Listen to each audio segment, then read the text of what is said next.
ألا بذكر الله تطمئن القلوب.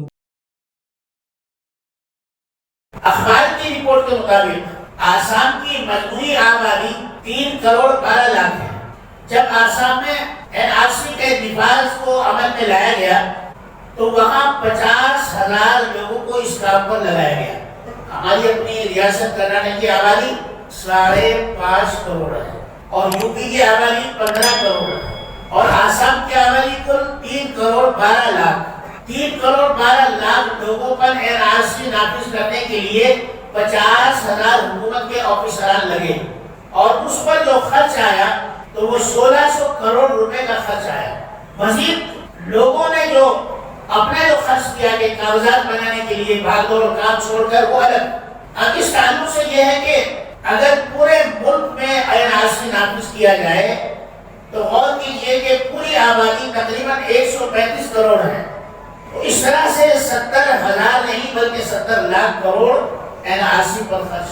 پہلے ہی ملک میں بے روزگاری ہے, کسانوں کو پیسہ نہیں, فیکٹری والوں کو پیسہ نہیں, دکانداروں کی معیشت خراب ہو رہی ہے اور پورا نظام جو ہے تاؤ بالا ہو گیا ہے.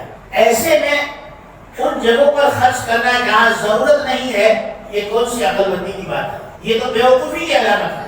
پاگل ہو گئے ہیں بالکل کہ جہاں خرچ کرنا چاہیے وہاں خرچ نہیں اور جہاں خرچ نہیں کرنا ہے وہاں خرچ کرنا ہے. اب یہ بول رہے ہیں کہ حکومت کے لوگ کے پورے ملک میں 3 کروڑ در انداز یعنی گھسپیٹیاں ہیں 3 کروڑ. حالانکہ یہ بالکل جھوٹ ہے. جب NRC آسام میں نافذ کی گئی تو وہاں کتنے لوگ نکلے؟ 19 لاکھ.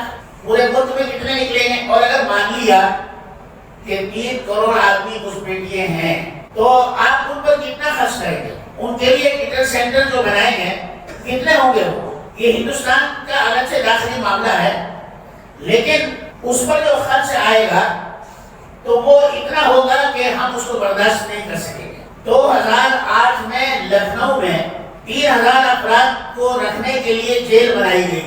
اس پر 100 کروڑ روپے کا خرچ آیا. 100 کروڑ روپے کا خرچ. کتنے آدمیوں کو؟ 3,000 آدمیوں کو رکھنے کے لیے. اب اس طرح اگر 3 کروڑ آدمیوں کو حکومت خانوں میں رکھا جائے گا, حراستی کیمپوں میں رکھا جائے گا, تو ان کے لیے ہزاروں ایکڑ زمین چاہیے اور تقریباً اس زمین پر بنانے کے لیے 10 لاکھ کروڑ روپے چاہیے.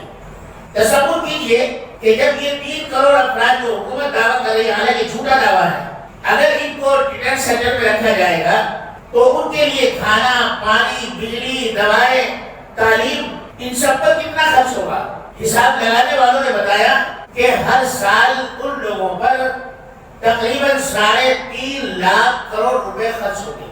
اور اب جو حال ہے وہاں پر آسام میں جن لوگوں کو رکھا گیا ہے, پرسوں ہمارے پاس آسام کے ایک آئے تھے تو میں نے ان سے پوچھا کہ یہ کیا معاملہ ہے, تو انہوں نے کہا کہ دیکھو 6,000 آدمیوں کو ڈیٹینشن سینٹر میں رکھا گیا ہے, جیلوں میں رکھا گیا ہے اور ان کو باقاعدہ پائزن, زیرو پائزن دیا جا رہا ہے. یعنی ان کو زہر دیا جاتا ہے, جب بیمار ہوتے ہیں تو ان کو زیرو پائزن دیا جاتا ہے. تو ہر مہینے تقریباً 15-20 آدمی 25 آدمی مر جاتے ہیں. کھانے پینے کا صحیح نظام نہیں ہے, بیت الخلاء کا نظام صحیح نہیں ہے اور تعلیم کا نظام نہیں ان کے بچوں کا, اور صحت کا کوئی نظام نہیں, سردی سے بچنے کے لیے کپڑوں کا کوئی ان کے پاس انتظام نہیں. اور تعجب کی بات یہ ہے کہ جتنے لوگوں کو وہاں رکھا گیا ہے ابھی تک ان میں کوئی ایک آدمی بھی مسلمان نہیں, سارے غیر مسلم ہیں. جب ان لوگوں کا یہ حال ہے کہ غیر مسلموں کے ساتھ انہوں نے اتنا جانوروں جیسا سلوک کر رکھا ہے, کل مسلمانوں کو ڈیٹینشن سینٹر میں اگر انہوں نے ڈال دیا تو مسلمانوں کی حالت تو نہایت بدتر ہو جائے. اس لیے ہم کرناٹک کے لوگوں کو اپنے ملک کے ساتھ اس کالے قانون کو کنڈم کرنا چاہیے اور اس کے خلاف احتجاج جو ہمارے جاری ہیں وہ احتجاج ہمارے جاری رہنے چاہیے. کہا جا رہا ہے کہ اس نفرت کی سیاست سے ملک میں اتنا بھونچال آئے گا کہ بھوکمری پیدا ہو جائے گی اور آدمی ایک دوسرے کو کاٹ کر کھا جائے گی.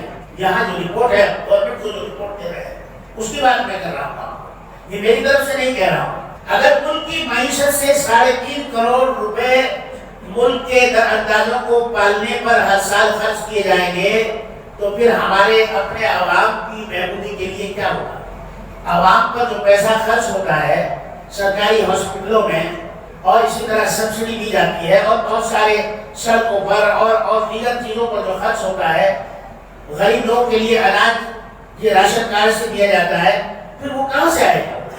ظاہر بات ہے کہ وہ سب کچھ نہیں رہے گا اور آدمی ایک دوسرے کو جو ہے بھوک کی نظر سے دیکھیں گے، راستوں میں لوٹ مار شروع ہو جائے گی، ڈاکہ زنی شروع ہو جائے گی۔